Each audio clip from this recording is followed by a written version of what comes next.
come on, make a move. Everybody, say it, make a move.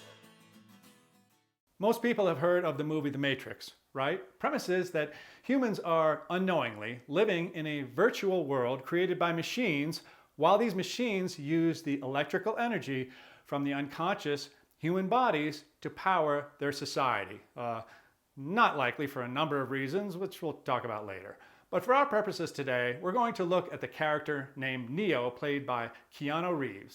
All his life, Neo has this nagging feeling that he is special. He works in a tech company, Cubicle, shows up late for work, does some illegal stuff on the side to keep things interesting, but basically seems to hate his life, but is unwilling to do much about it. Then he gets a call from the character named Morpheus, played brilliantly by Lawrence Fishburne. He's always got his hands behind his back in this weird way. I don't know if you've seen that. Anyway, Morpheus is calling to confirm that Neo is indeed special, that the entire human race is depending on him, and that he is the only one who can save humanity from certain destruction. Neo did not have to actually do anything to earn his hero status. He just kind of woke up one morning and there it was.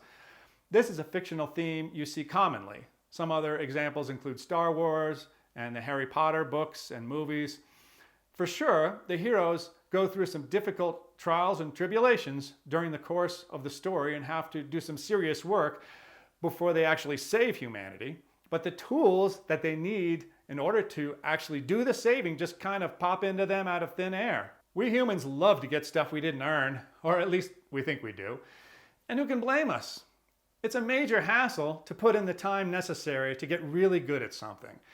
How many of us could pick anything that we are passionate enough about to spend our whole lives doing it and enjoy it the entire time? Not many. There's a book by Malcolm Gladwell called Outliers, in which he estimates that it takes approximately 10,000 hours of effort to reach the upper echelons of achievement in just about any field. Most of the actual data is on sports and games, but he believes, and I think he's right, that it can be applied to most fields. Now, the serial debunkers have been after Mr. Gladwell for some time. Most of them have misconstrued his 10,000 hour rule to mean that anyone can succeed at anything with 10,000 hours of practice and that talent doesn't matter. This is, of course, ridiculous, and he doesn't say this in his book. What he says is that if you have the talent and you put in the 10,000 hours and if you practice wisely, you will excel. Obviously, the 10,000 hours isn't supposed to be an exact number. The point he's making is that it takes a lot of practice and a lot of effort to become really good at anything.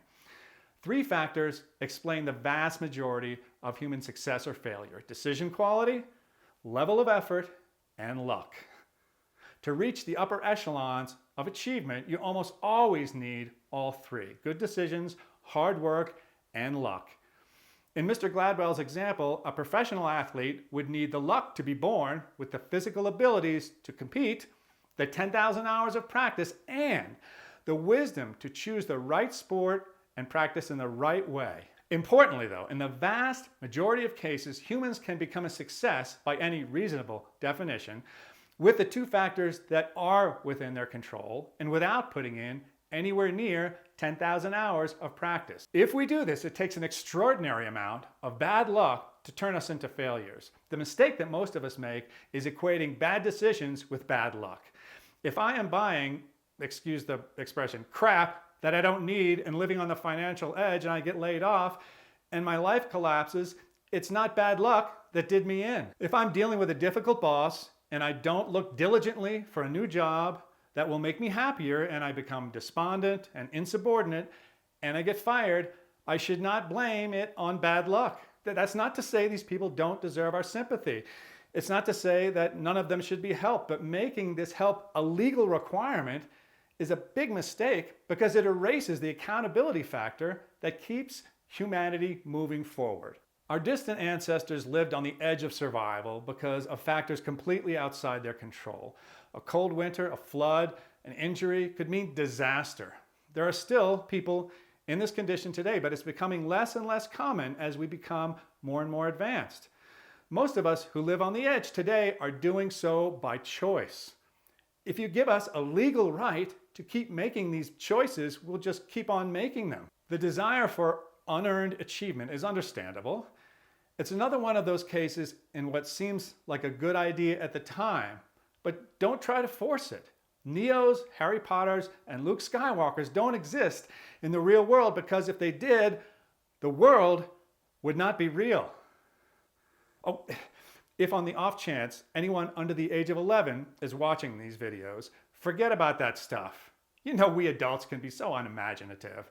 Obviously, Hogwarts is real, magical, and one of the coolest places on Earth. Like a moon. Now you won't say nothing about it. You won't say nothing to me. You won't say nothing to